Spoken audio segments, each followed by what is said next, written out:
Greetings one and all, this is Rhythm Works and welcome to my channel. And today I'm going to try and be as diplomatic as I can be with this question.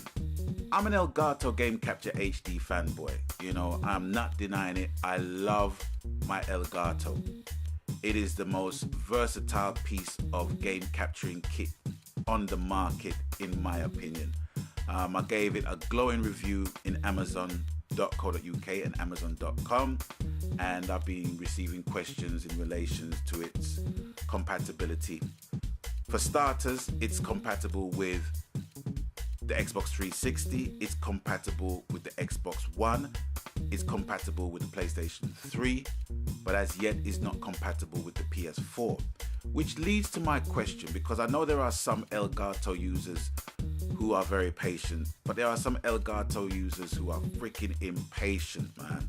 And it begs the question, why is it that some of these Elgato users take out more expenditure and fork out on HDMI splitters, some of them costing like around $75 a pop, £50 a pop, and it's these HDMI splitter manufacturers and makers and what have you, or sellers, that knows that there are a demand for those things for specific reason, and that's why they sell them at that price, all to get PS4 footage on YouTube.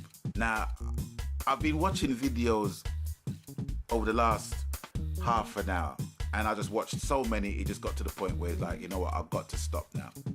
And it just begs the question, well, why? Because the only games that are even worth basically recording are COD Ghosts, Battlefield 4, Infamous Second Son, and Metal Gear Solid 5. But even with that, Xbox users, Xbox One users, Elgato has implemented a patch for it to work in Xbox One. But with PS4 users, they actually got videos up onto how to get PS4 footage of those games, which to me doesn't make sense, because I can watch the same games being played on PS3, even though the quality might not be that great, but you know, I get the concept of what I'm watching, you know. And for me to be taking out more money and buying splitters and also 3 extra HDMI cables doesn't make sense to me as a PS4 user. If I was to do that and then the patch comes out where I can use my Elgato with my PS4, it's going to render the HDMI splitter absolutely freaking useless. So I've wasted my money.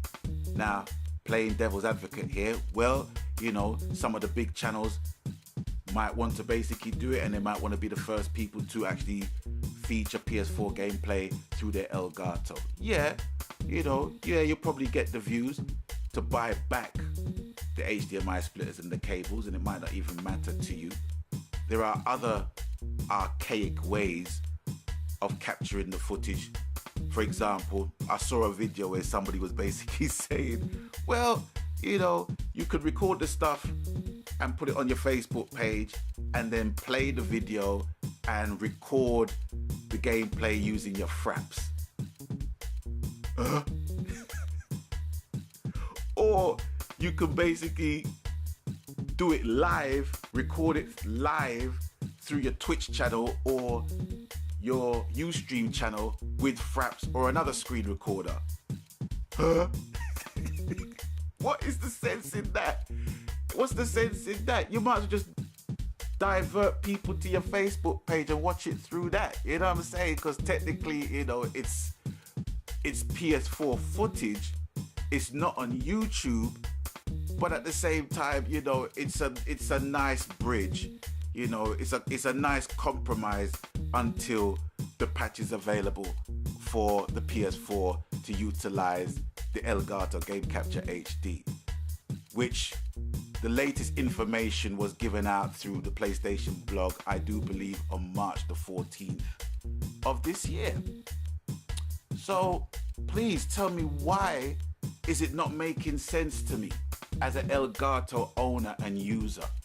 I mean, don't get me wrong, it's like, you know, I would love to have PlayStation 4 footage up but I'd rather watch it with somebody who's playing through Xbox One with the same games that I like, rather than have to watch somebody try and explain to me how to create spaghetti junction in the back of your PS4 to connect through to your TV just in order for you to put up some freaking gameplay on YouTube.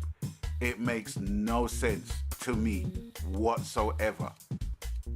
I mean, who am I to be telling people how to spend their money? I understand that train of thought. But at the end of the day, if I'm seeing something and, you know, it's deemed as a waste of money and people are willing to drink the Kool-Aid with that bullshit and I can help them, I'm going to help them as best way as I can for them to just have a little bit of patience and wait. Because that same money you're taking to buy all of that, that's near enough a 2-year subscription to PlayStation Plus. And look how many free games you can get with that. The amount of discounts you can get with that. It makes no sense. Why? Beats me. Tell me why. Huh?